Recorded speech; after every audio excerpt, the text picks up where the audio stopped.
ముందుగా 100 గ్రాముల పెరుగులో ఉండే పోషక పదార్థాలు తెలుసుకోబోతున్నాం. 89.1 గ్రాము నీటి శాతం ఉంటుంది. మాంసకృత్తులు 3.1 గ్రాము, కొవ్వు పదార్థాలు 4 గ్రాములు, పిండి పదార్థాలు 3 గ్రాములు, శక్తి 60 కిలో క్యాలరీలు, లవణాలు 0.8 గ్రాములు, పీచు పదార్థాలు 0, కాల్షియం 149 మిల్లీగ్రాములు, ఫాస్ఫరస్ 93 మిల్లీగ్రాములు, ఐరన్ 0.2 మిల్లీగ్రాములు. ఇక కొలెస్ట్రాల్ తీసుకుంటే పెరుగులో 16 మిల్లీగ్రాముల వరకు ఉంటుందన్నమాట. ఇప్పుడు మనందరికీ పాల మీద మేగడ వస్తుంది కదా, ఆ మేగడ 100 గ్రాములు తీసుకుంటే అందులో పోషక పదార్థాలు చూద్దాం. నీటి శాతం 43.3 గ్రాములు, మాంసకృత్తులు 24.1 గ్రాము, కొవ్వు పదార్థాలు 25.1 గ్రాము, పిండి పదార్థాలు 6.3 గ్రాములు, శక్తి 348 కిలో క్యాలరీలు, లవణాలు 4.2 గ్రాములు, పీచు పదార్థాలు 0, కాల్షియం 790 మిల్లీగ్రాములు, ఫాస్ఫరస్ 520 మిల్లీగ్రాములు, ఐరన్ 2.1 మిల్లీగ్రాము. ఇప్పుడు వెన్నపూస పోషక పదార్థాల వివరణ. 19 గ్రాములు నీరుంటుంది వెన్నపూసలో. మాంసకృత్తులు వెన్నపూసలో ఉండవు. కొవ్వు పదార్థాలు 81 గ్రాము, పిండి పదార్థాలు ఉండవు. 100 గ్రాముల వెన్నపూసలో శక్తి 729 క్యాలరీలు, లవణాలు 2.5 గ్రాములు, పీచు పదార్థాలు 0, కాల్షియం 0, ఫాస్ఫరస్ 0, ఐరన్ 0, అసలు లేవిక. అందుకని కొవ్వు పదార్థాలు శక్తి ఉంటుంది, నీరు ఉంటుంది, కాస్త మినరల్స్ ఉన్నాయి, లవణాలు. అందుకని వెన్నపూసగా మనం తీసేసరికి మాంసకృతులు ఇవన్నీ మేగల్లో ఉన్నాయి తప్ప వెన్నలో లేవు అన్నమాట. ఇప్పుడు మనం తెలుసుకోబోయే పోషక పదార్థాలు 100 గ్రాముల నెయ్యిలో ఉన్నవి ఏమిటి? నెయ్యి అంటే నీటి శాతం 0, మాంసకృతులు 0, కొవ్వు పదార్థాలు మాత్రం 100 గ్రాములు ఉంటాయి. 100 గ్రాములు నెయ్యిలో ఉన్నదంతా 100 గ్రాములు కొవ్వు పదార్థాలే. ఇక మిగతావేమి మినరల్స్ కానీ, పీచులు కానీ, పిండి పదార్థాలు కానీ, కాల్షియం, ఫాస్ఫరస్, ఐరన్ ఇవన్నీ 0 నెయ్యిలో. 900 క్యాలరీల శక్తి మాత్రం ఉంటుంది. ఎందుకండి అనొచ్చు, మరిగించేసరికి నీటి శాతం ఉండదు కదా, ఇక ఆవిరైపోతుంది. ఇక ఇతరవేమీ ఉండవు.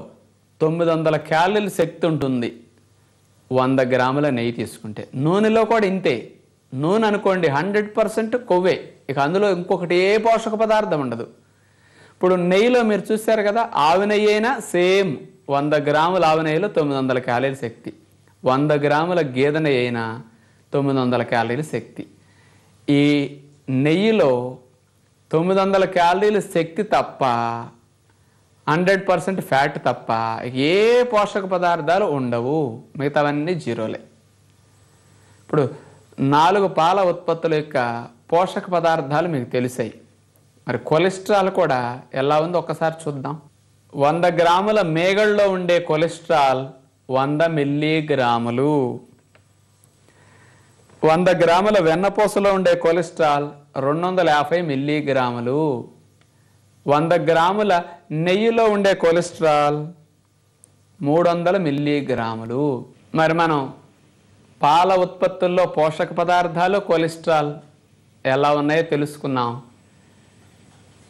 మరి పాల వాడకం, పెరుగు వాడకం, వెన్న నెయ్యి వాడకం ఎలా ఉండాలి మన విషయంలో?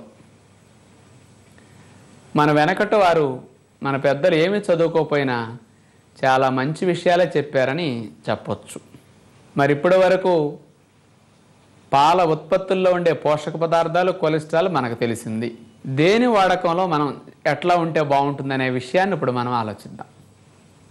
ఇక పాల వాడకం తీసుకుంటే కొంతమందికి మరి సిటీల్లో ఉండబట్టి ప్యాకెట్ పాలు తప్ప మరొకటి ఉండదు. అవి 0 ఫ్యాట్ వస్తున్నాయి కాబట్టి వాళ్ళ అదృష్టం. కొవ్వు లేకుండా పాలు వస్తున్నాయి కాబట్టి రిస్క్ ఏమి లేదు. అందుకని కొలెస్ట్రాల్ రిస్క్ కూడా ఏమి ఉండదు కాబట్టి అట్లా వాడుకోవచ్చు వాళ్ళు. కానీ కొంతమందికి పల్లెల్లో ఉండేవారు కానీ సిటీల్లో ఉండేవారికి కానీ గేదె పాలు అందుబాటులో ఉంటాయి. కొంతమంది ఇంటికి తీసుకొచ్చి పోస్తారు, కొంతమంది గేదెల దగ్గరే ఎదురుగుండా పిండించి ఇస్తుంటారు. కొంతమంది మాకు చిక్కటి పాలు ఉంటే కానీ కుదరదని ఎదురుగుండా గేదెను ఇంటి దగ్గరికి రప్పించి అక్కడ పిండిచ్చి మరి పోయించుకుని ఎక్కువ డబ్బులు ఇస్తుంటారు. అలా చిక్కటి పాలు పిల్లలకి వాళ్ళు కూడా బాగా వాడుతుంటారు. అంత చిక్కటి పాలు వాడకం మంచిది కాదు. అన్నీ కాన్సన్ట్రేటెడ్గా ఉంటాయి కదా. చిక్కటి పాలంటే రిస్క్ ఎక్కువ. అందుకని మన పెద్దలు కూడా పాలకి నీళ్లు కలిపి పిల్లలకి ఇచ్చేవారు. వెనకటి రోజుల్లో ఒక మాట ఉంది, మధ్యాహ్న పూట పెరుగేసుకోవాలి, సాయంకాలం పూట మజ్జిగ పోసుకోవాలి అని.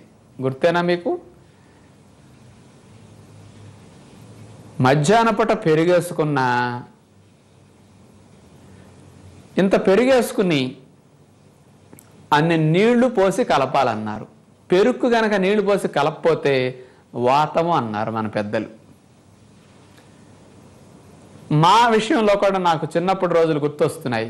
ఇంత పెరుగేసుకుని ఇంకా అన్నం కలవకపోతే మళ్ళీ ఇంకో 2-3 గరిటలు పెరుగేసుకుని దాంతో కలుపుకుంటానంటే ఇంట్లో అమ్మవారు అనేవారు, నీళ్లు కలపకుండా పెరుగు తినకూడదు, అందుకని నీళ్లు కలుపుకో సరిపోతుంది, ఇంత పెరుగేసుకోకూడదు, వాతం చేస్తుంది అనేవారు. దాని అర్థం మనకు ఆ రోజుల్లో తెలియలే, ఇప్పుడు తెలుస్తున్నది. తక్కువ పెరుగు తక్కువ రిస్క్. ఏమి చదువుకోపోయిన ఎలాంటి మాటలు చెప్పారో చూడండి.